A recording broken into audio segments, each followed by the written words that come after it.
Bonjour à tous, c'est Emmanuel pour Free Lunch, votre podcast hebdomadaire ultra néolibéral. Je suis avec Edouard aujourd'hui. Edouard, bonjour. Salut Manu et bonne année. Et bonne année à tous, effectivement. Donc pour le 1er janvier, on vous fait un podcast un peu spécial, puisqu'on a décidé de reprendre un peu une séance, on va faire une séquence questions-réponses. On a reçu pas mal de questions, donc merci à tous d'avoir participé, et on a un peu sélectionné quelques-unes qui semblaient assez intéressantes. La première, qui revient un peu par rapport à l'actualité récente, notamment une brève que j'avais postée récemment sur la GPA. Et donc, la question c'est GPA, PMA, cannabis, prostitution devrait être purement et simplement complètement légalisée, pas vrai? Et moi, c'est vrai que c'était une question intéressante parce qu'elle est à la fois, bon, c'est vrai qu'elle touche un peu à plusieurs sujets, mais il y a quand même, enfin, avec Edouard, on était tombé un peu d'accord là sur, on va dire, une réponse un peu entre guillemets universelle, qui consiste à dire que déjà, le premier constat, ce sont tous des crimes sans victime entre guillemets. Hmm. C'est-à-dire que ouais, quand on parle d'interdire, quand on dit il faut interdire la prostitution, quand il faut interdire la vente de drogue, etc., ce sont des échanges volontaires. On parle pas de quelqu'un qui force quelqu'un d'autre à faire quelque chose. Hmm. Si c'est forcé, effectivement, là il y a un problème, mais il n'y a pas besoin de Le faire. problème c'est la force, c'est pas la Voilà, pratique en voilà. elle-même. Dans ce cas-là, il y a déjà, je veux dire, il y a déjà des lois, il y a déjà des interdictions là-dessus. Quand je veux dire, la loi qui dit qu'on peut pas forcer une femme à se prostituer, moi, j'ai aucun problème avec ça. Je veux dire, enfin, déjà, ça s'appelle un viol, donc on a déjà des lois là-dessus. Donc, non, mais on a déjà des lois là-dessus. Donc, personnellement, j'ai pas de problème avec ça. Et effectivement, à partir du moment où c'est un crime sans victime, il y a juste un constat à faire, c'est que l'interdiction ne les a pas fait disparaître. Ouais. GPA, les gens le font à l'étranger. Voilà. Cannabis, je veux dire, c'est largement disponible en Non, France, mais donc c'est bien. Les, qui n'a les jamais gens fumé en créent chez eux. Qui n'a ouais. jamais touché à de la bœuf? Il y a une statistique récemment, 13 millions de Français, 13 millions ont touché au cannabis, je crois l'année dernière ou au cours de leur vie. Enfin, c'est des chiffres énormes en Mm. France. Pareil pour la prostitution. On sait tous très bien, elle est là, qu'on le veuille ou non, qu'on la criminalise ou non, même dans les pays qui la criminalisent le plus, comme la Suède ou d'autres, elle est toujours là. Je veux dire, on peut pas l'empêcher. Que vous le vouliez ou non, la loi, elle pourra pas le. Tout ce que fait la loi en interdisant, c'est le reléguer au marché noir. Une Mm. pratique qui était voilà auparavant légalisée, encadrée, tout ce qu'on veut, bah en l'interdisant, on la supprime pas, on la relègue juste dans un marché noir avec tous les désavantages et Oui. conséquences navantes que ça Bah, entraîne. la perte de toute forme de protection légale. Et Ouais. je pense que ça, c'est vraiment quelque chose qui est très important à garder à l'esprit. C'est-à-dire que, enfin, je veux dire, si quelqu'un, par exemple, vous vend de la cocaïne et que dans la cocaïne, il l'a coupé avec un produit toxique, vous avez absolument aucun recours légal. Enfin, déjà, aller chez le docteur, bon courage, pour lui expliquer qu'est-ce qui vous arrive. Et vous avez strictement aucun recours légal. Et pareil, on parle de la prostitution. S'il y a un client à un moment donné qui vient d'une prostituée, elle a aucun recours légal, elle peut rien dire. Et c'est d'ailleurs un argument qui a été mis en avant par les travailleuses du sexe, qui ont dit non mais ça nous impose des conditions de travail qui sont absolument horribles. Ouais. Et Il y a oui, il y a plein d'autres effets absolument terribles. Dans le cas des drogues notamment, le fait que c'est dans un marché noir, on n'a aucun contrôle sur la qualité. La coke justement que tu ben voilà, ils achètes, peuvent la la bœuf que couper. t'achètes, Oui, tu ne sais pas ce qu'on te donne. Je veux dire, c'est très très difficile. Enfin, du moins, il y a eu des alternatives ces derniers temps, mais jusqu'à il y a mm. peu en tout cas, quand tu achètes de la drogue auprès de ton petit dealer dans la rue, bah, tu sais pas vraiment ce qu'il t'offre. Tu n'as aucun contrôle sur la qualité. Voilà.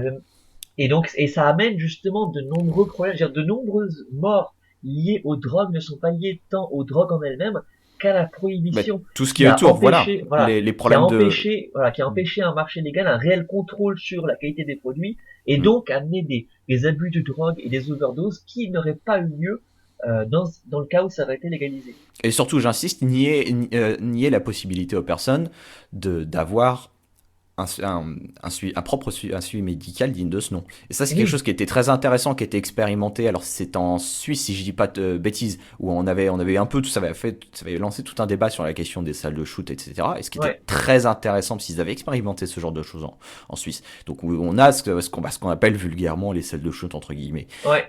Mais en fait, alors, donc, juste pour préciser, ce ne sont pas des lieux où on peut acheter ou vendre de la drogue. Ce sont juste des lieux dans lesquels on peut prendre prendre de la drogue que l'on a déjà amené soi-même sous la supervision de médecins, on peut avoir des conseils, on peut demander à avoir des seringues ou enfin pour se débarrasser des seringues et ce genre de choses. Euh, Ouais, et là, c'est intéressant parce que du coup, il y a un vrai suivi médical. ouais. Et ils ont fait Et ça aussi au Portugal. Au Portugal, ils ont libéralisé beaucoup la consommation des drogues, ouais, avec une approche pareille que je trouve qui est très intéressante, parce qu'ils disaient, il ne faut pas régler comment dire, il ne faut pas interdire les drogues, mais il faut traiter ça comme un problème de santé publique. ouais. Et là, effectivement, c'est beaucoup plus intéressant. Et là, il y a une marge de manœuvre. Il y a une réelle marge de manœuvre pour accompagner les gens, notamment les gens qui sont dépendants, les accompagner dans une démarche de santé et non pas dans une démarche de criminalisation. Ouais. Après, il y a les arguments, oui, ça va augmenter la consommation, ça facilite la consommation de drogue. Bah, quand on regarde concrètement, c'est pas le cas. Les salles de shoot en Suisse, elles ont pas augmenté la consommation. Je crois que c'était d'héroïne, la substance qui était autorisée dans ces salles de shoot. Ça n'a pas augmenté la consommation autour de ces centres. Pareil au Portugal, il est impossible ou très difficile de prouver que la dépénalisation, parce que c'est ce qui a eu lieu au Portugal, hein, ça n'a pas Mm, été mm. légalisé, c'était dépénalisé. Oui, pardon. C'est-à-dire que la consommation n'est plus criminalisée, on n'est plus arrêté pour certaines quantités de certaines drogues. Ça n'a pas mené à une Mm. augmentation de la consommation. Donc aucun des arguments ne font sens. Euh, pour Juste une revenir, petite, peut-être oui, rapidement une petite anecdote qui nous vient de la prohibition de l'alcool aux États-Unis, donc c'était au début du siècle dernier. Et ce qui était assez intéressant, ça a été de voir que au moment où ils ont criminalisé la consommation d'alcool, il y avait de moins en moins, les gens arrêtaient de consommer des alcools faibles de type bière parce que produire et transporter de façon illégale des alcools des faibles alcools, ça demandait énormément, c'est très compliqué, ça coûtait très cher, etc. Et donc du coup, parce que c'était un marché noir et que tout était beaucoup plus cher, les gens se précipitaient vers des alcools très forts. Ils se bourraient tous au whisky parce que c'était beaucoup plus facile en termes comment dire, de se procurer du whisky en contrebande que de se procurer de la bière en contrebande parce que tout coûtait plus cher. Et donc du coup, pareil, est-ce que décriminaliser le cannabis va augmenter la consommation de cannabis? Moi personnellement, j'aurais tendance à dire oui probablement, mais vu que ce sera du cannabis sur lesquels il y aura pas les mêmes soucis de santé, où on aura des vrais accompagnements en termes de santé, où on n'aura plus les problèmes de criminalité dus au trafic de cannabis et sur lesquels on aura beaucoup moins l'effet à partir du moment où tu touches cannabis, tu commences à toucher à la cocaïne et ce genre de choses, parce que le cannabis sera beaucoup moins cher. ouais, Il y aura, au final, c'est quand même assez difficile. Peut-être qu'il y aura un peu plus de consommation de cannabis. C'est mon intuition, peut-être, j'ai pas ouais. de chiffres. Peut-être, mais admettons pour l'argument que ce soit vrai. Faut voir après les conditions dans lesquelles ça se déroule autour. Et Mm, s'il y a un peu plus de consommation, mais dans un environnement qui est beaucoup mieux, beaucoup plus sain. Ouais. beaucoup plus sain, beaucoup plus sûr, eh ben, j'ai envie de dire, ça reste quand même un compromis qui est beaucoup plus intéressant. Puis, en fin de compte, voilà, pour revenir à l'argument de base, si des gens consomment du cannabis chez eux sans rien demander à personne, sans nuire à autrui, avec une utilisation responsable, donc c'est-à-dire que, oui, c'est un des arguments, c'est un des gros préjugés par rapport aux drogues que il ne peut y avoir que d'abus des drogues, il peut pas y avoir d'utilisation responsable des drogues, mais c'est faux. Il y a trois types d'utilisation des drogues, il y a usage, abus et dépendance. La plupart des consommateurs de drogue sont des usagers normaux qui ne dépendent pas des drogues et qui n'en font pas des abus, particulièrement pour la bœuf. Si des gens consomment de la drogue, de la bœuf chez eux, tranquillement, sans rien demander à personne, sans souci de santé, de manière responsable, parce que ce sera d'autant plus facile qu'ils ont eu accès à l'information avant coup, si on fait de la réelle prévention par rapport à ce sujet-là, c'est quoi le problème? Si il y a une légère augmentation de la consommation de bœuf, mais si en fin de compte c'est des gens qui ne demandent rien à personne et qui ne gênent personne, Oui. il est où le problème? C'est des crimes sans victime. On en revient à la question plus générale de la question. De quel droit on va empêcher des gens de faire des choses qui ne nuisent à personne si ce n'est eux-mêmes? Ça ne fait strictement aucun sens. Et Mm, pour mm. revenir à la question plus large, c'est pareil pour la prostitution. Euh, elle ne disparaît pas quand on l'interdit, et si on la légalisait, ça permettrait d'avoir un cadre beaucoup plus sain. Oui, Il y aurait plus tout le crime associé. Les travailleuses du sexe pourraient chercher de l'aide médicale. ouais, voilà, parce qu'il y a aussi il y a Elles quand pourraient même des vraies s'organiser. questions sur la question de santé. Pareil, quand on parle Ouais. du travail du sexe, faut quand même pas ignorer les problèmes de maladies sexuellement transmissibles, Mm, dans lesquels aujourd'hui, les prostituées, dans les environnements dans lesquels la prostitution est criminalisée, aller en Suède, et ben les prostituées, si un client dit je veux le faire sans capote, la prostituée elle peut pas vraiment dire non parce que le gars il appelle la police et puis ils sont les deux au Newf où il peut la battre, peu importe, de toute façon elle a aucune protection légale. Et dans les pays qui ont ou même aux États-Unis, puisque dans certains États c'est légal, bah, qu'est-ce qui se passe? Il y a des tests qui sont très réguliers, c'est fait de façon très réglo, il y a un environnement légal et médical pour protéger les travailleuses du sexe. Mais on ne peut pas avoir ce genre de choses si c'est illégal. Mm. On peut, pareil, on peut revenir sur cet argument-là sur la Oui. GPA. Qu'on le veuille ou non, la GPA aura lieu, pas en France parce que là, la réglementation est très sévère, mais à l'étranger. Et tous les cas d'abus qui ont été très popularisés dans les médias ces dernières années, ils ont tous eu lieu dans des pays où justement c'est fait de manière pas très saine, avec des conditions de santé un peu douteuses, Ouais, voilà, oui. avec des gestatrices en pauvreté extrême, qui sont très dépendantes, qui ont été probablement un peu poussées à être gestatrices.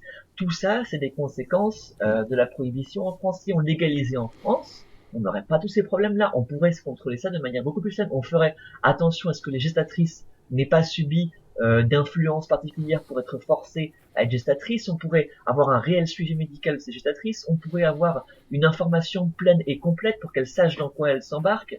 Ouais, tous les problèmes qu'on associe généralement à la GPA, on pourrait justement les contrôler bien mieux en autorisant cette pratique plutôt qu'en l'interdisant et en la poussant dans des marchés qu'on ne contrôle absolument pas. Et juste pour donner peut-être un exemple, c'est au Canada. Au Canada, la GPA elle est légale, mais alors elle est Ouais, légale, oui, sous mais pas une commercial condition. Voilà, justement. c'est ça. Ouais. C'est-à-dire que et là, moi, bon, je pense que les auditeurs commencent un peu à connaître mon approche. Moi, je suis prêt à prendre tout ce qui fait un pas de plus en direction de plus de liberté individuelle. Moi, c'est un Mm. compromis sur lequel je suis tout à fait ouvert.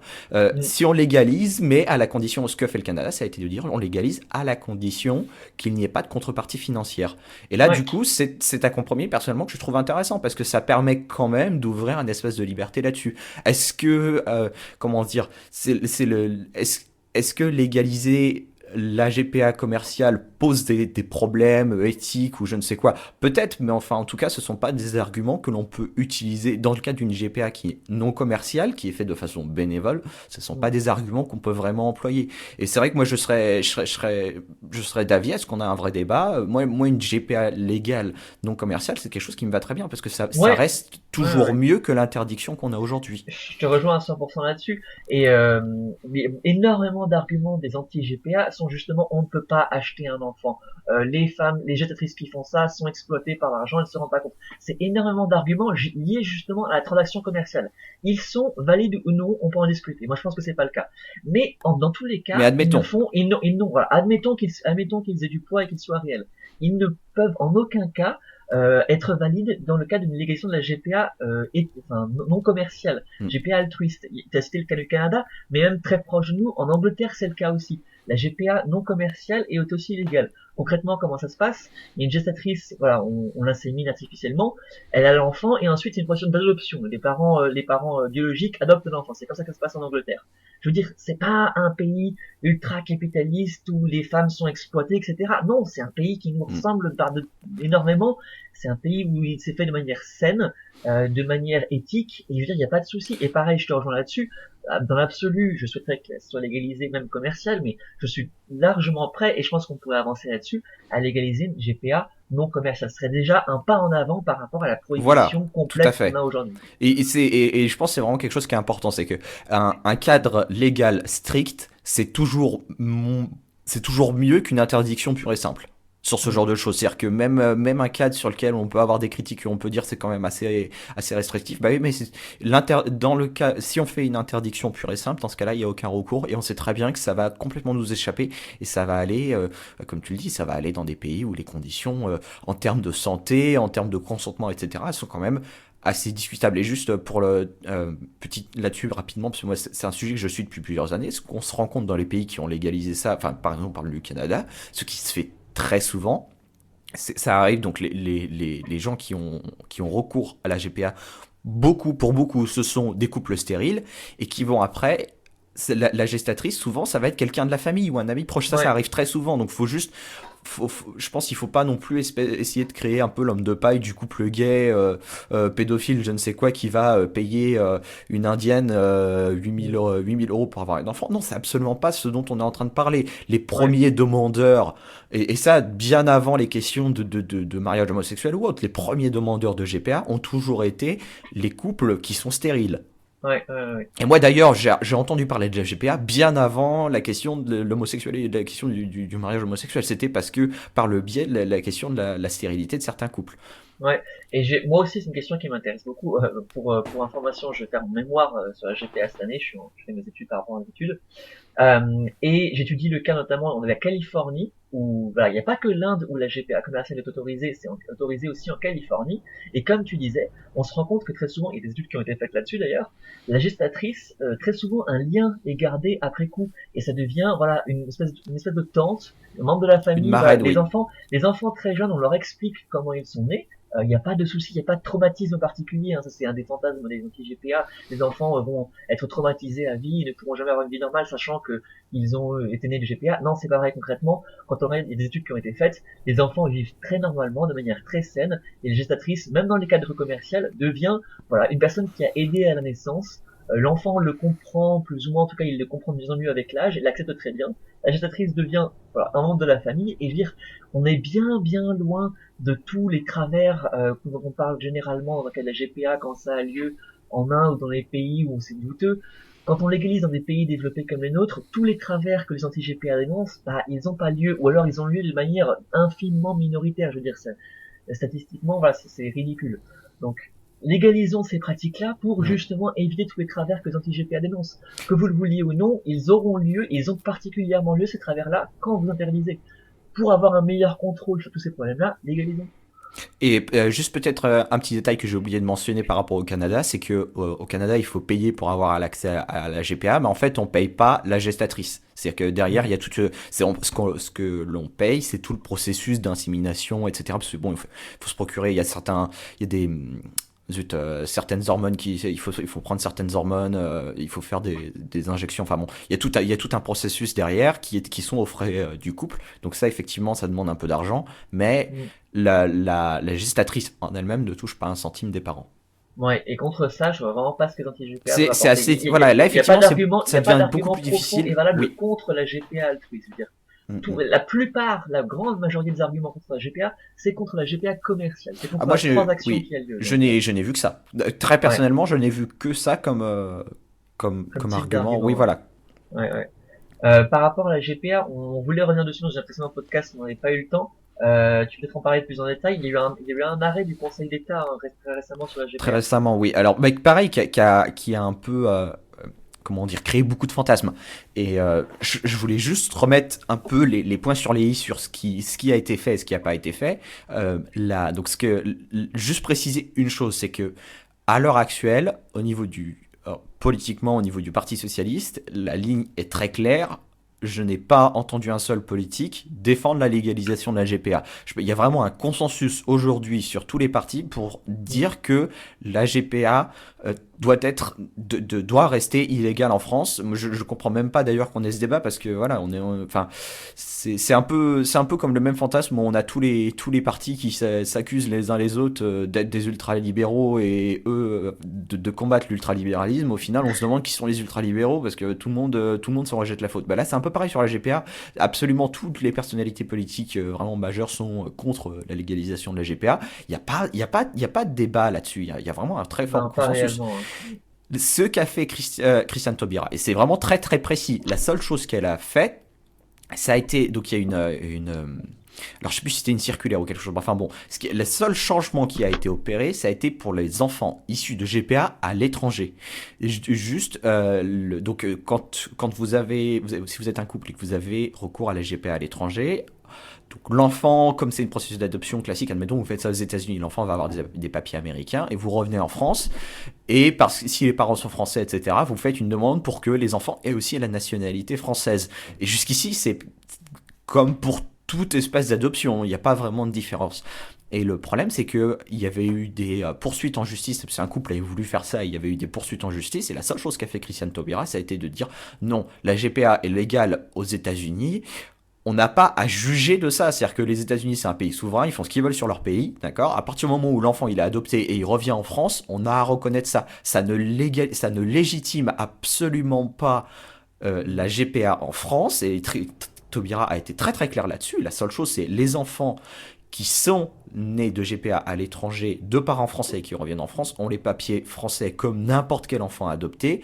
C'est vrai que c'était une situation qui était extrêmement injuste, parce que ça faisait porter vraiment, ça rendait les enfants coupables d'être nés de GPA, alors que c'était absolument pas leur faute. Ça crée une situation qui était tout à fait injuste. Moi, j'ai vu beaucoup de personnes contre la GPA dire non, mais là sérieusement les gars, faut pas déconner sur cette question. Il y a pas, c'est vraiment un point technique de détail juridique, Ouais. et il y a aucune raison de nier à ces enfants la nationalité française. Et je voulais juste revenir là-dessus en disant voilà, il était absolument anormal de nier aux enfants la nationalité. Ça crée vraiment des situations d'injustice intolérables.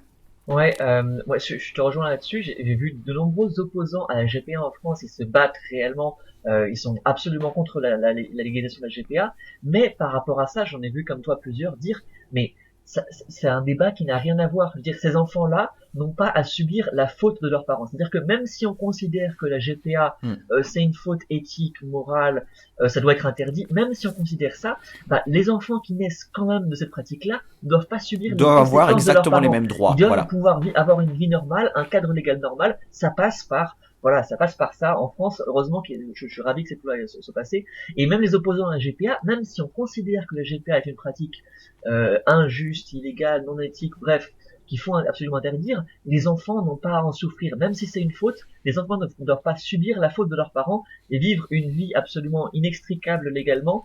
Heureusement que c'est pour les passer. Et les réactions, c'est vrai que moi, les réactions que j'ai vues négatives, hein, c'était, je veux pas sombrer dans l'insulte, mais c'était quand même assez hystérique. Ah, comme toujours. Ah Hein. oui, non, mais c'était tout de suite imaginer qu'on allait légaliser la GPA, enfin dire que c'était un premier pas. Enfin, j'avais l'impression d'entendre encore une fois, oui, si on autorise le mariage homosexuel, demain c'est la pédophilie. Enfin, j'entendais ça. Je veux dire, non, mais c'était ça. Faut regarder un peu les choses en face. Et il y avait absolument pas. C'était une question, encore une fois, c'était une question juridique qui était très précise. Il n'y avait pas vraiment d'alternative décente. Enfin, sans être juriste, hein, moi je voyais le truc, je disais non, non, on peut pas vraiment faire autrement. Ça a été une tempête dans un verre d'eau, hein, concrètement. Surtout, j'insiste, hein, encore une fois, ce qui m'étonne, c'est les gens qui se battent contre la GPA, mais ils se battent contre qui? Parce Ah ouais, qu'aujourd'hui, il y a peut-être un débat, mais concrètement, politiquement, je ne connais aucune force politique qui dise il faut légaliser la GPA. ouais, c'est ça le truc. C'est un des grands fantasmes que je vois de la droite, la manif pour tous ces groupuscules-là qui se battent contre la GPA, ils font des campagnes, ils font des affiches, des manifs. Mais vous vous battez contre qui? Qui en France souhaite légaliser la GPA? Personne. Je veux dire, Il y a il y a, effectivement quelques groupes, mais oui, voilà, mais politiquement c'est parlant, personne. politiquement, aucune grande personnalité politique, aucun grand parti institutionnel ne propose la légalisation de la GPA. Au mieux, il propose la légalisation de la PMA, enfin, ou du moins un accès plus facile à la PMA. La GPA, ça ne fait absolument pas partie du débat. Oui. Et la loi Taubira n'a en aucun cas légalisé la GPA. Et ça n'est en aucun cas un premier pas ou je ne sais quoi vers la GPA. En tout cas, c'est absolument pas l'optique et Mm. c'est aucun des politiques institutionnels ne défend ça.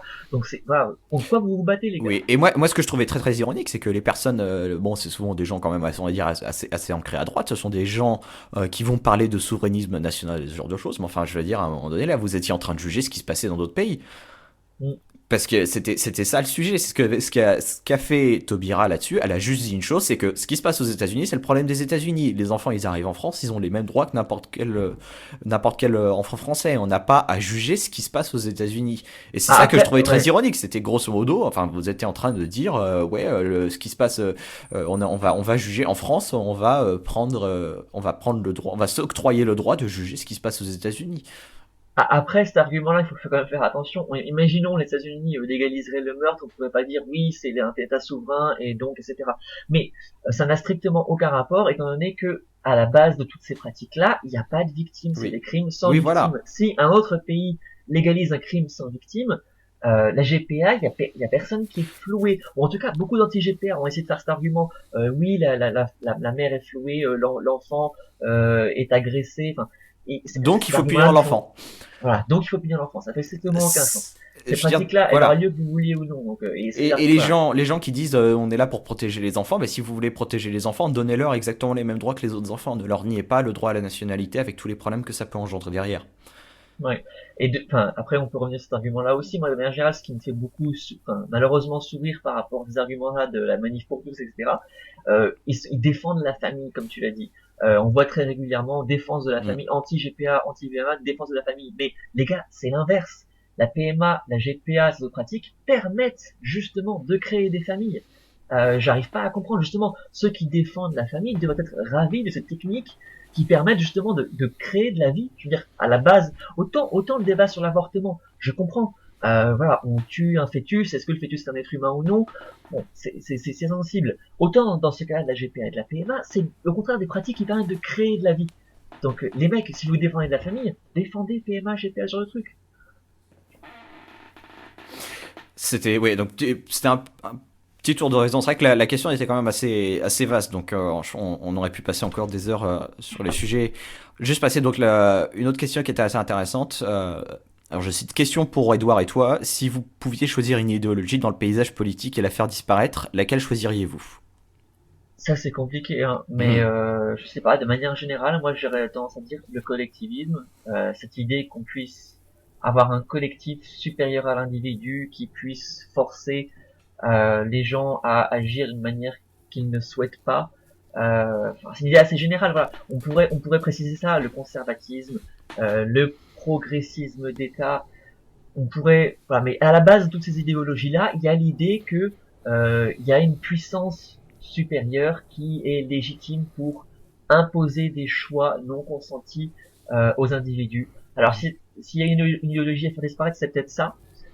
Qu'on puisse ne pas être d'accord sur des manières de vivre, sur des manières d'organiser la vie en public, pourquoi pas, on n'arrivera jamais à tous être d'accord.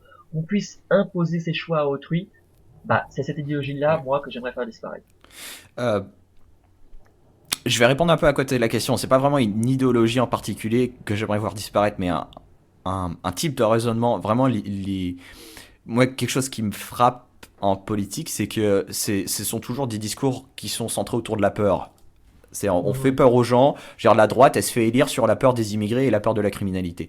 La gauche, elle se fait élire sur la peur de la perte d'emploi, etc., etc. Et si on pouvait vraiment sur les différents débats idéologiques et politiques, si on pouvait avoir vraiment des débats critiques, des discussions critiques, et pas juste se jeter des peurs les uns aux autres. Je pense que c'est vraiment ça que j'aimerais voir disparaître, c'est arrêter de faire de la politique sur la peur. Et vraiment avoir des vrais débats, qu'on ait des vrais débats sur l'emploi et qu'on soit pas juste en train d'agiter le chiffon rouge du chômage. Qu'on ait des vrais débats sur les questions d'immigration et de criminalité, mais qu'on arrête de faire d'agiter le chiffon rouge du grand remplacement, ce genre de choses.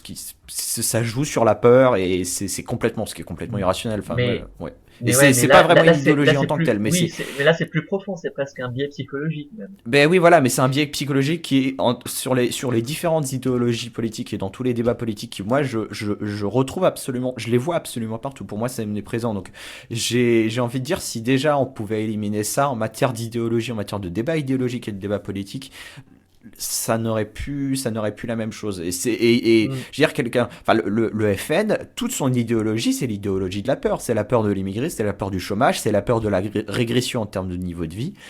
Tout Mm. le programme du FN est basé sur la peur. Et donc, Et de nombreux, et c'est je te une rejoins idéologie, hein. là-dessus, ouais, ouais, et de nombreux débats qu'on a, enfin, on peut revenir là-dessus, pareil, par rapport aux drogues, par rapport à la GPA, par rapport à l'immigration, c'est pas des débats rationnels, calmes, Non. posés, où on discute réellement des cas concrets, comment ça a eu à l'étranger, qu'est-ce qu'on pourrait faire pour éviter les dérives. Non, c'est des débats sur la peur, c'est regarder ces trucs ignobles, regarder si on légalise les drogues, les jeunes seront drogués dans la rue et seront laissés pour compte. Si on légalise la GPA, les mères seront exploitées, les enfants. Voilà, c'est purement, on joue sur les peurs des gens dans ces débats-là. On a très Mm. peu de discussions rationnelles, scientifiques dans le cas des drogues, Oui. sur voilà des débats où on parle réellement qu'est-ce que c'est ces pratiques, quelles dérives il peut y avoir, qu'est-ce qu'on peut faire par rapport à ces dérives. C'est pas ces débats-là qu'on a réellement en France, peu importe le sujet, que ce soit la prostitution, le cannabis, la GPA, même l'économie. quand on parle de libéraliser le travail le dimanche, ah mais les gens vont travailler tous le dimanche et seront esclaves, etc.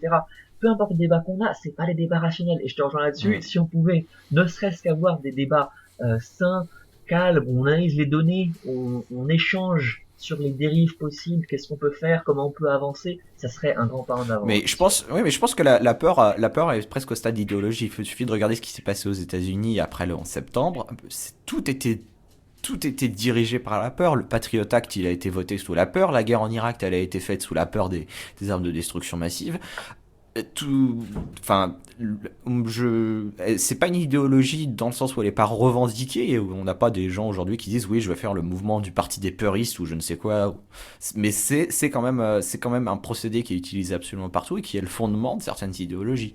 Mm. J'insiste, hein, le FN en est vraiment la manifestation entre guillemets ultime, mais les gens qui votent UMP, c'est parce que ils ont peur sur des questions de sécurité, d'immigration et autres. Les gens qui votent PS, c'est parce qu'ils ont peur sur les questions économiques, ils ont peur de perdre leurs privilèges, ils ont peur de perdre leur statut. C'est quand même vachement Mm. fondé sur la peur. Mm. Voilà. Prochaine question. Alors moi je l'aime beaucoup. C'est vraiment une question. Alors là ça fait, pardon, ça va faire un peu masturbation intellectuelle, mais Mais c'est bien concrètement, non mais parfois, il faut en faire un peu. c'est intéressant, un peu de terminologie. Donc la question c'est concrètement quelles sont les différences entre les mots capitalisme et libéralisme. Et moi j'aime beaucoup cette question. Alors, moi, j'aurais tendance à dire déjà à la base, si on regarde la définition, capitalisme, c'est la propriété privée des moyens de production. Donc C'est définition un système, historique. voilà, Voilà. propriété privée des moyens de production. C'est donc un système économique. Le libéralisme, à l'inverse, c'est une théorie politique, philosophique sur comment gérer la vie en société. C'est donc beaucoup plus large. Le libéralisme peut incorporer le capitalisme, l'incorpore très souvent dans sa défense de la liberté, mais c'est deux sujets différents, j'aurais presque tendance à dire. C'est vraiment un système économique qui pourrait potentiellement, théoriquement, vivre sous un régime qui n'est pas libéral. Et on l'a Et à vu. l'inverse, et Oui. on l'a vu, c'était historiquement possible. On peut penser au Chili ou à d'autres pays comme Mm. ça. À l'inverse, le libéralisme incorpore très souvent le capitalisme. Mm. Je vois mal comment le libéralisme peut être appliqué Oui. sans un respect pour le capitalisme, la propriété privée, les libertés individuelles, ça ne peut qu'aller qu'avec du capitalisme. Donc l'un incorpore l'autre, mais c'est pas forcément le cas Mm. inversement. J'aurais Oui. tendance à dire. Oui, je dirais presque la même chose. C'est-à-dire que pour moi, alors encore une fois, si on vraiment regarde par rapport à la définition historique du terme, c'est-à-dire si on lit les Adam Smith et compagnie, si on met de côté un peu la façon dont c'est perçu aujourd'hui, euh, effectivement, le libéralisme, c'est la question, la question de comment dire, l'égalité de droit, la question de la liberté individuelle, ce genre de choses, la question de la propriété privée, et le capitalisme est la conséquence directe de ça. C'est-à-dire que quand vous avez une société dans laquelle vous avez une liberté Mm. individuelle, vous avez les droits de propriété, vous avez l'égalité de droit, et vous avez un État qui intervient peu Ou pas. ou pas, on va dire, voilà, au plus peu, dans ce cas-là, la conséquence directe, c'est le capitalisme. Mm. Dans le sens capitalisme, dans le sens économie de marché, libre entreprise, ce genre de choses. Après, ce qui est important de noter, c'est de voir l'évolution du terme. C'est-à-dire qu'aujourd'hui, effectivement, ce sont des termes, disons-le, qui ont été complètement dévoyés.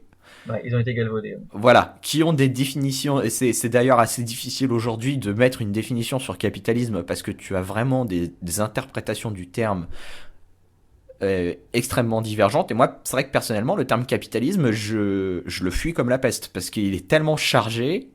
Enfin, moi, je veux pas démarrer une discussion avec quelqu'un en passant 15 minutes sur la redéfinition des termes. Mm. Donc, ouais, Concrètement, t'as quoi en tête quand tu dis qu'est-ce que veulent dire les gens quand ils se trompent, quand ils utilisent le mot oui. capitalisme? C'est quoi la charge qu'il y a derrière? Bah, je peux me tromper, mais moi, la façon dont je le perçois, c'est le capitalisme est associé à une économie basée sur les profits avant tout, Ouais. l'exploitation, comment dire, faire pression sur les salaires et ce genre de choses. Et je pense que c'est un peu ce qui est associé. Et c'est pour ça que je dis que j'évite le terme parce que il est extrêmement connoté, il est connoté de façon extrêmement négative. Autant libéralisme, j'ai l'impression que c'est un terme qui est comment dire, qui est relativement compris dans le sens où derrière les gens associent au libéralisme les questions de laisser faire, Mm. qu'ils aient une mauvaise compréhension de ce que signifie laisser faire, comment dire, des mécaniques de l'économie de marché. Après, c'est une autre question, mais je pense que le libéralisme est quand même généralement plutôt bien compris. C'est-à-dire, quand on parle de libéralisme, on parle de laisser les individus faire leurs propres choix, on va parler de libre concurrence, de ce genre de choses. Quand on parle de libéralisme, il y a que quelques zigotos sur Twitter qui vont associer ça à, je sais pas moi, à la Somalie ou je ne sais quoi. Enfin, je pense qu'il y a quand même, libéralisme a été galvaudé, mais beaucoup moins que capitalisme. Il y a quand même un fond, les gens arrivent à peu près à voir dans les grandes lignes de quoi il s'agit.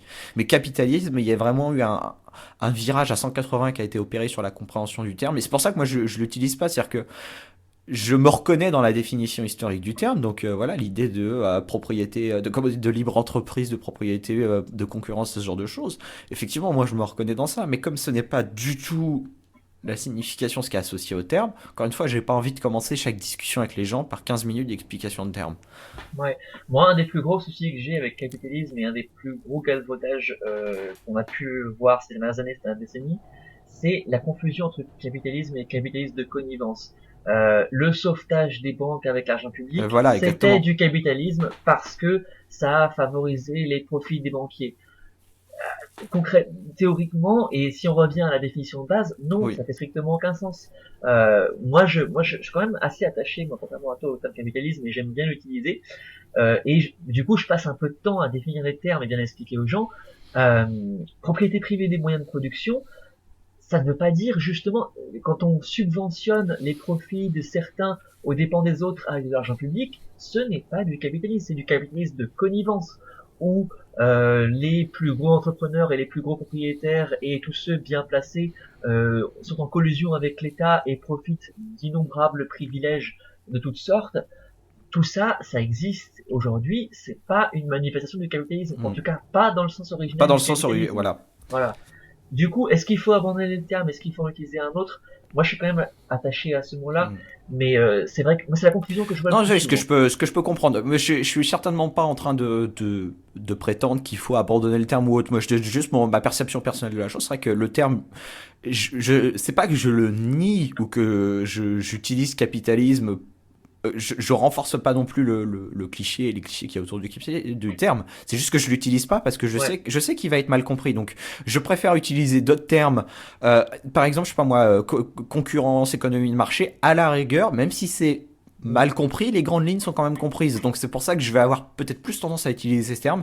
Mais c'est juste pour me faire comprendre quand je parle, voilà, c'est tout, et ne pas commencer directement en projetant des clichés négatifs dans la tête des gens, parce que je pense que c'est la dernière chose. Si je veux essayer d'expliquer, de convaincre les gens que, effectivement, c'est pas la solution, c'est pas plus d'État ou autre, mais j'utilise des termes dont ils ont une compréhension qui est opposée à la mienne, j'ai pas l'impression j'ai l'impression un peu de perdre mon, enfin, d'aller à contresens de ce que j'essaie de faire. Donc c'est pas, peut-être que dans 50 ans le terme capitalisme il sera réutilisé correctement et je recommencerai à l'utiliser, pourquoi pas, hein. Mais c'est vrai qu'aujourd'hui, comme c'est un terme qui est extrêmement galvaudé, je préfère le mettre de côté. Libéralisme par contre, c'est un terme que j'utilise, c'est un terme que j'essaye vraiment d'utiliser.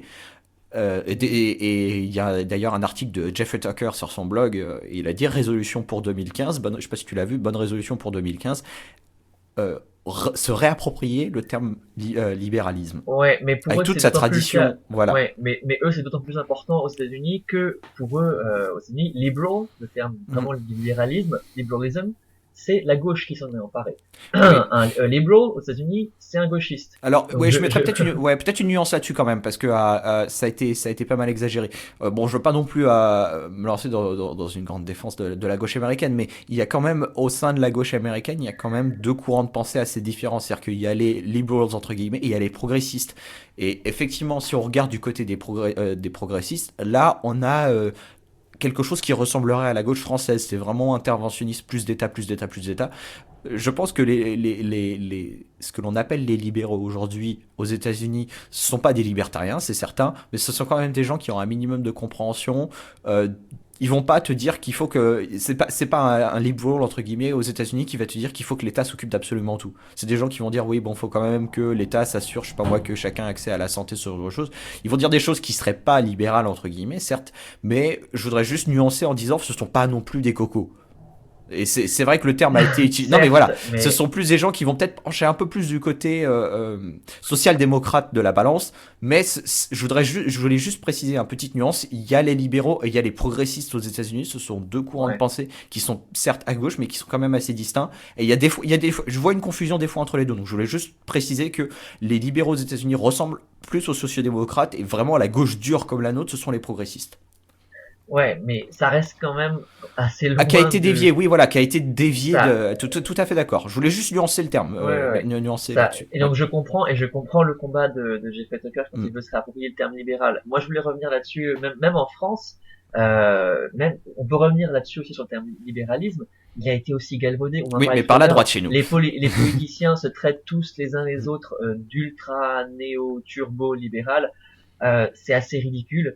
Et à ce titre, il faut saluer le travail de l'Institut Copé, du collectif Antigone, de Wikibéral pour justement se réapproprier le terme, Mm. réexpliquer les origines intellectuelles, tous les textes qu'il y a, qui expliquent ce qui sont les bases intellectuelles de ce terme, pour se le réapproprier parce que Oui. justement, il a été utilisé à tort et à travers pour décrire tout et n'importe quoi. Et encore aujourd'hui dans le débat public, c'est une insulte. Je veux dire, c'est la Ah, pire clairement, insulte qu'on puisse clairement. faire à son opposant politique, c'est de le traiter de libéral. Mm. C'est assez triste à voir. Et là-dessus, il y en a certains qui disent Oui. il faut abandonner le terme, c'est trop tard. Les étatistes s'en sont emparés, il faut utiliser le terme libertarien. Bah moi, je suis pas d'accord. Déjà, je suis pas trop Mm. fan du terme libertarien. Mm. La définition est pas très claire d'ailleurs. Je suis très attaché au terme libéral, à l'inverse. Mm. Et je me dis, il faut le défendre justement. Il y a une vraie tradition intellectuelle derrière. Il y a des vrais fondements qu'il faut défendre et qu'il faut clarifier et justement montrer que ce que les politiciens utilisent pour décrire ça, c'est libéral, ça n'a strictement rien à voir. Il y a des principes très clairs derrière Mm. et il y a une vraie histoire derrière qu'il faut défendre. Oui, et c'est d'ailleurs Daniel Tour qui fait un excellent travail là-dessus, qui a fait la Ouais, euh, Pulp Libéralisme, donc c'est une BD humoristique pour justement qui fait un peu de la vulgarisation sur les idées de libéralisme, et il rappelait à juste titre que le libéralisme historiquement, enfin, les Français ont été en pointe, hein, parce que bon, on peut mmh, parler des Lumières, on peut parler de ce genre de choses, on peut parler de la Révolution. J'avais adoré la façon dont Alain Madelin avait expliqué, il disait que la Révolution, ce qu'on n'a pas vraiment vu par rapport à la Révolution, c'est qu'on avait un changement de paradigme énorme où on est passé de la société de statut, où on avait des castes, hein, on avait le mmh, clergé, on avait le tiers-état, on avait la noblesse, on est passé d'une société de statut à une société de contrat, où les interactions étaient plus basées sur le statut, mais basées sur des contrats qui étaient faits de façon volontaire. Et enfin, vraiment, en France, il y a une tradition libérale. mmh. Et c'était pareil, autre anecdote, c'était Jean-Marc Daniel qui replaçait, un gars que j'adore, hein, un économiste qui est surnommé d'ailleurs, il est surnommé Wikipédia parce que c'est quelqu'un qui a une connaissance historique de l'économie qui est assez impressionnante. Et c'était très intéressant parce qu'il disait que la France a historiquement été un pays assez libéral, mais il y a eu un peu une décennie entre guillemets de la mort où c'est les années donc 1936-1946 où on a eu le Front populaire, on a eu le gouvernement de Vichy et on a vu Charles de Gaulle qui ont eu alors pour bien sûr sur des sujets divers et variés, mais en termes de libéralisme économique, en tout cas, ça a été vraiment 10 années où ils ont posé les bases de la France socialiste qu'on connaît aujourd'hui. Et Mmh. il disait que si on met de côté ces 10 années, on a une tradition libérale en France qui est tout à fait réelle.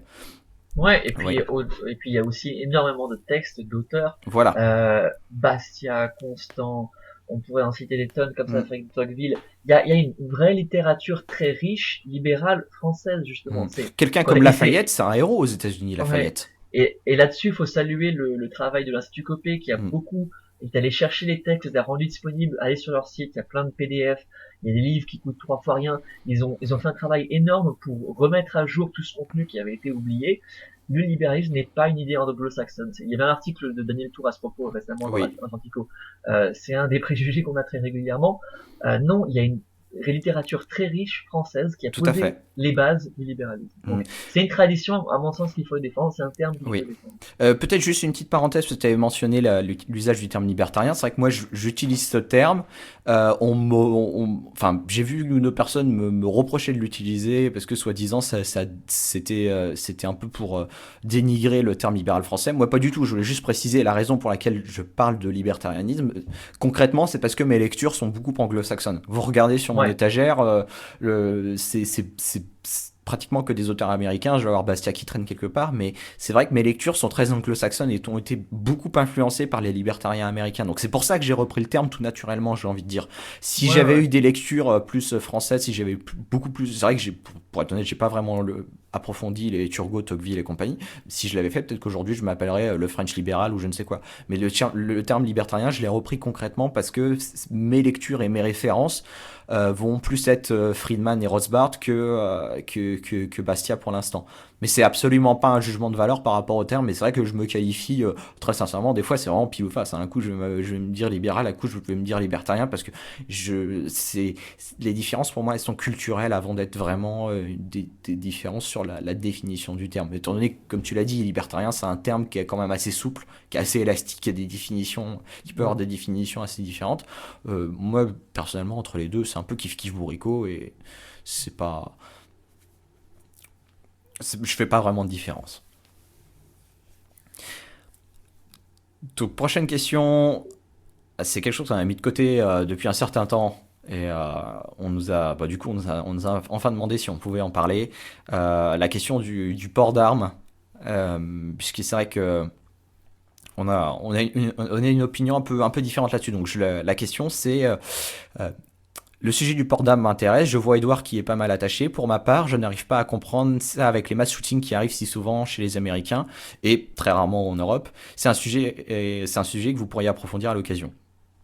Ouais, comme, comme la personne l'a bien compris dans la question, moi c'est un sujet qui m'intéresse beaucoup parce que Mm. je m'y suis beaucoup intéressé. Il y a beaucoup d'aspects différents. On peut prendre cette question-là sous beaucoup d'angles différents.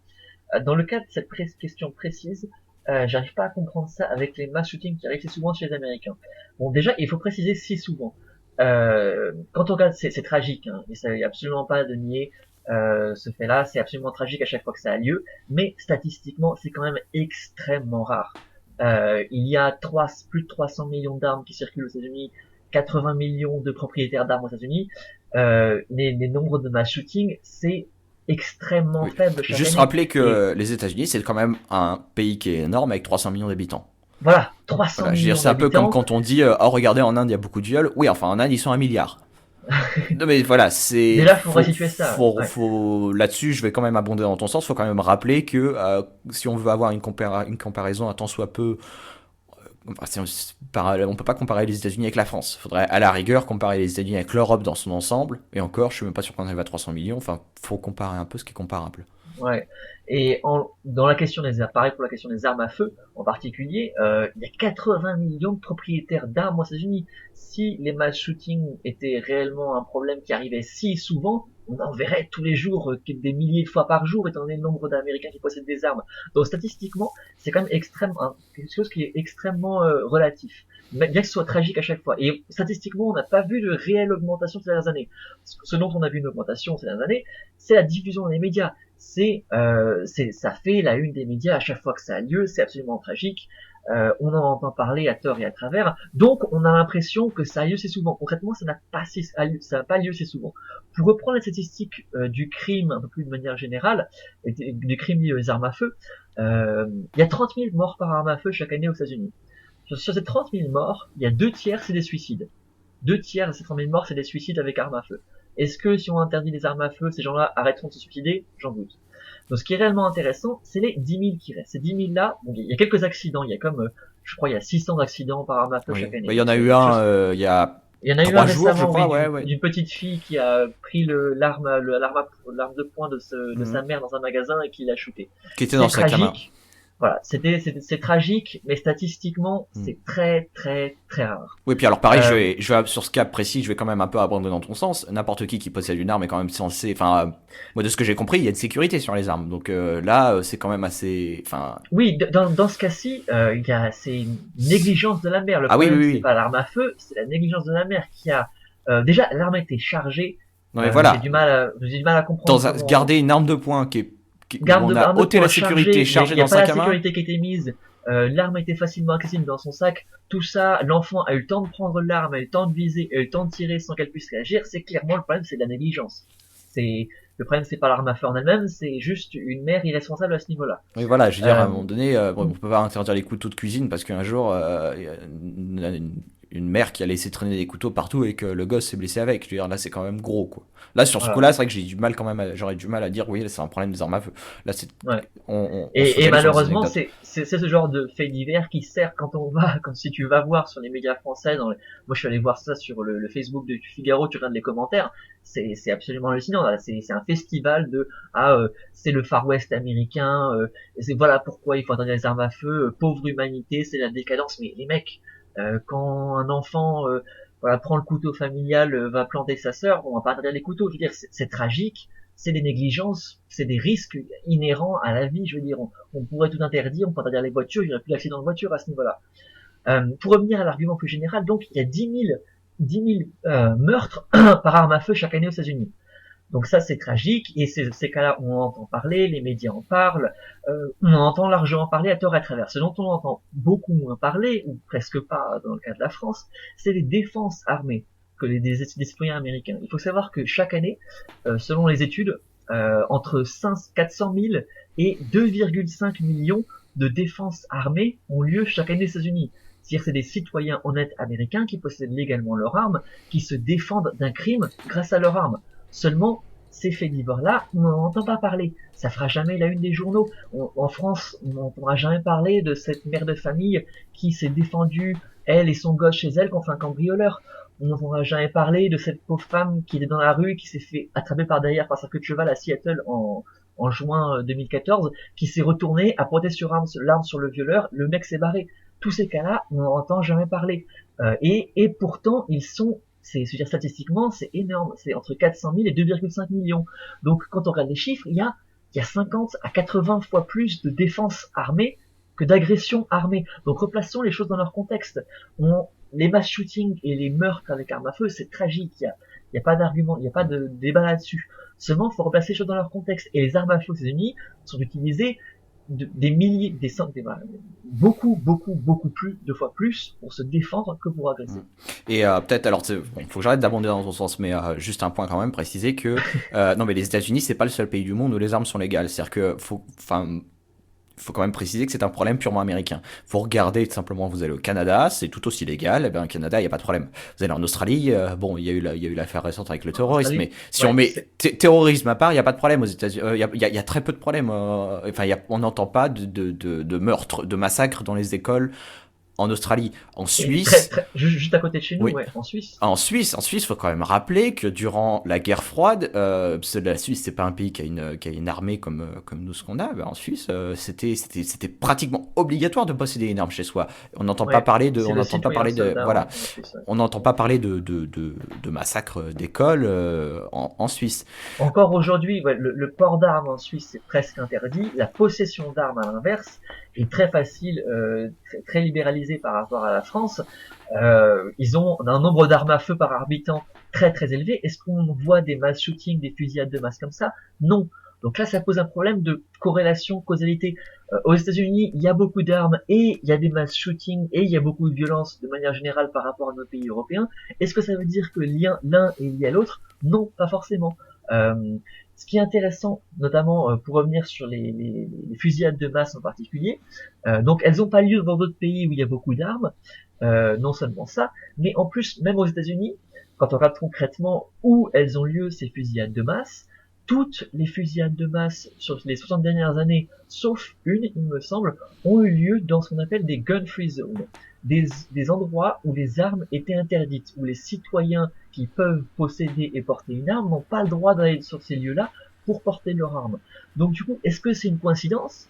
Ou alors est-ce que c'est justement ces criminels, ces fous qui veulent faire des fusillades choisissent ces endroits-là parce qu'ils savent qu'ils pourront avoir des victimes innocentes qui ne sont pas capables de se défendre, qu'ils pourront faire leur fusillade pendant 5, 10, 15 minutes avant que la police arrive. Donc peut-être le problème se situe pas justement dans les armes à feu, mais c'est peut-être les réels problèmes sous-jacents seraient peut-être justement ces gun-free zones, ces zones où on interdit les armes, où justement les victimes sont sans défense, où les personnes qui veulent causer du mal peuvent causer du mal sans avoir de soucis à se faire sur quand est-ce qu'ils seront stoppés dans leur tuerie. Oui, et j'ai mentionné un peu plus tôt que j'ai un point de vue un peu divergent. Moi, je dirais, je pense qu'il y a un point sur lequel on va être d'accord. Et là où moi j'ai beaucoup de mal, c'est comment dire, le problème que moi j'ai un problème avec les armes en général. C'est pas le port d'armes par les citoyens ou pas le port d'armes. Enfin, voilà, c'est le problème. Moi, j'ai un point de vue assez simple qui consiste à dire moins il y a d'armes, mieux je me porte. Après, effectivement, quand on regarde, et c'est vrai qu'aux États-Unis c'est un problème, c'est comme tu dis, il y a quand même plus de 300 millions d'armes en circulation. C'est pas rassurant quand on entend ça. Enfin, moi, ça me rassure absolument pas. Maintenant, il y a quand même une chose sur laquelle je pense on va tomber d'accord, c'est le fait que quand on dit on va interdire les armes, c'est pas vrai, on n'interdit pas les armes. On crée un monopole des armes dans les mains de la police. C'est ça ce qu'on fait concrètement. C'est-à-dire quand on dit on va interdire le cannabis, là on interdit, puis on essaye de faire en sorte qu'il n'y ait plus de cannabis. Par contre, si on dit on interdit les armes, ben, on va pas retirer, on va pas dire aux flics vous portez plus d'armes, ce serait assez ridicule.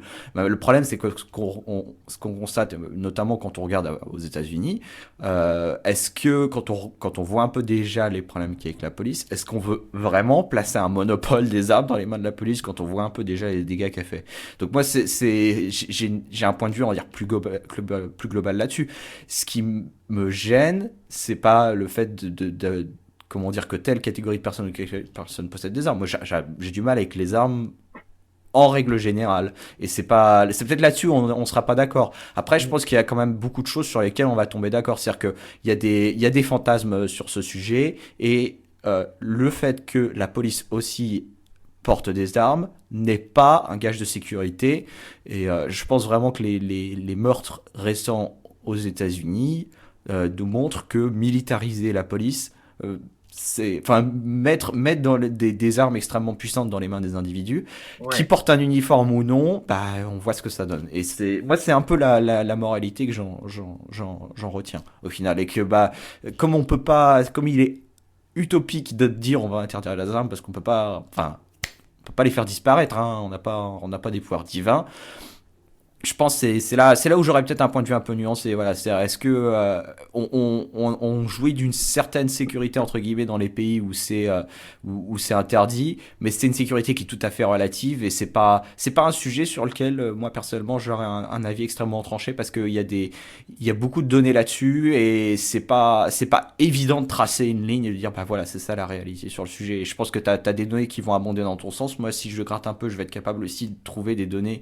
Enfin, si on regarde quand même les pays dans lesquels les armes sont interdites, il y a moins d'homicides en moyenne. De pas grand chose, mais on observe une différence. C'est pas, donc c'est pour ça que c'est un sujet, moi c'est un sujet que je trouve qui est quand même intéressant parce que c'est difficile vraiment de tracer une ligne nette et de dire bah voilà c'est ça la réalité sur le port d'armes. La réalité est beaucoup plus nuancée que ça. Ouais, là, je suis pas tout à fait d'accord avec toi. Mm, Bon, c'est un débat réellement très très mm, vaste. On mm. pourrait l'aborder sous plein d'angles différents. Voilà. Et puis Concrètement, il y a beaucoup de données ici, il y a beaucoup de données qui sont ouais, turquoises. Pardon, je te coupe, mais vite fait, j'ai mentionné le problème des crimes. Il y a plus de crimes dans les pays où les armes sont illégales. Pardon, dans lesquels les armes sont légales. Par contre, ce qu'on observe, c'est qu'il y a aussi dans les pays dans lesquels les armes sont illégales, il y a beaucoup plus de cambriolage. Bon, par exemple, hein, et ça avait été cité un jour par un podcast de libertarianisme.org. Il disait vous allez en Angleterre, vous interrogez ouais, vous interrogez les gens qui sont en prison, enfin des gens qui faisaient des cambriolages, ils n'ont pas la peur de se retrouver face à quelqu'un qui a une arme ouais. quand il cambriole une maison. Donc c'est pour ça, je suis tout à fait d'accord pour dire que c'est un sujet qui est beaucoup plus, qui est beaucoup moins simple qu'il n'y paraît au premier abord. Ouais, et le débat en France à ce niveau-là est absolument ridicule. Mm. Dès qu'on semble pouvoir aller dans le sens d'une libération des armes, on est forcément un malade mental, tueur, fou. Non, le débat est beaucoup plus complexe que ça. Pour revenir sur les cambriolages, il y a pas tant moins de cambriolages que ça, que moins de cambriolages chauds, c'est-à-dire des cambriolages où les gens sont chez eux. Aux États-Unis, les criminels font vraiment attention quand ils vont faire un cambriolage à ce que les propriétaires ne soient pas présents. Statistiquement, il y a beaucoup moins de cambriolages quand les propriétaires sont là aux États-Unis que en Angleterre par exemple où c'est beaucoup plus le cas.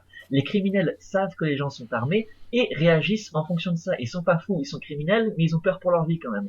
Alors il faut quand même attention. Et ça se retrouve statistiquement.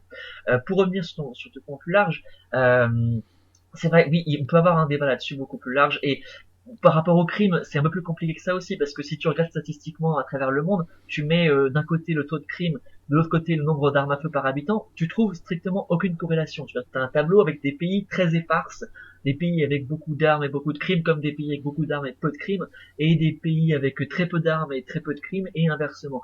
Donc tu trouves aucune corrélation au niveau mondial. Et pour enfin revenir un peu à l'argument qu'on avait au tout départ du podcast, quand on interdit quelque chose, ça ne disparaît pas. Donc tu disais, quand on interdit les armes, bah, la Voilà. police en a toujours. Mais de l'autre côté, qui est-ce qui en a toujours aussi? Les criminels. Les criminels Tout n'en à ont fait, tout à strictement, fait. les criminels n'en ont strictement rien à foutre des lois sur les armes à feu. Par définition, ils bravent la loi. Quand on interdit les armes, on interdit concrètement à qui d'avoir des armes? À des gens comme toi et moi, des gens honnêtes qui veulent juste vivre leur vie pacifiquement sans rien demander à personne. Ceux qui veulent réellement causer du mal, les criminels, les fous, peu importe, ils auront des armes. Le marché noir existe, il est là. Il y a en France, je sais plus, il y a un nombre d'armes extraordinaires qui circulent dans les banlieues, dans plein d'endroits comme ça. Quand on interdit les armes, elles sont reléguées à un marché noir. Oui. Comme pour les drogues, comme pour la prostitution, comme Ah mais pour tout d'autres à débats fait comme ça. là-dessus, oui, c'est ce que je disais, c'est moi j'ai un problème avec les armes au sens global, mais dans le même temps, je réalise tout à fait que interdire les armes, c'est une idée qui est utopique en soi et qu'on peut pas ce qu'on peut faire, c'est créer un monopole légal dans les mains de la police. Ça, Mm. je suis tout à fait prêt à le reconnaître. Et pour revenir pareil à la même idée de départ, il s'agit pas de dire il faut une libéralisation complète et totale, il faut que n'importe qui puisse créer un magasin et vendre des armes. On peut avoir des pas en avant, je veux dire, on peut aller vers plus de liberté individuelle. On pourrait aller vers une certaine libéralisation de la possession et du port d'armes très encadrée. On pourrait créer un permis de port d'armes soumis à conditions de vérification du casier judiciaire, d'entraînement, des choses comme ça. On pourrait créer justement, voilà, on pourrait le légaliser. Il ne s'agit pas de dire qu'il faut faire tout et n'importe quoi, libéraliser d'un seul coup. Non, on pourrait faire des pas en avant. On pourrait mettre en place des législations qui visent justement à éviter les abus, à éviter que les criminels puissent avoir plus facilement accès aux armes en vérifiant le casier judiciaire, des choses comme ça. On pourrait avancer vers plus de liberté.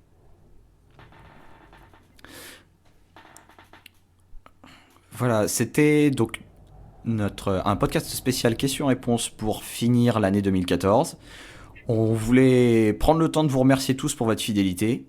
Ça nous fait, moi ça me, surtout ça, juste petite annonce, là le mois de décembre a explosé les records en termes de trafic sur le site, donc ça me fait vraiment plaisir de voir que bah, notre travail ça vous plaît au final, hein, ça fait chaud au cœur. Merci vraiment à tous de nous suivre Merci à fidèlement. tous. On va être très content de pouvoir vous retrouver en 2015. N'hésitez comme d'habitude, n'hésitez surtout pas à nous suivre. Vous pouvez nous retrouver donc sur le frenchlibertarien.fr. Vous pouvez nous retrouver sur Twitter, Facebook. Vous pouvez directement, si vous avez plus de questions, n'hésitez pas à nous les adresser directement sur les réseaux sociaux.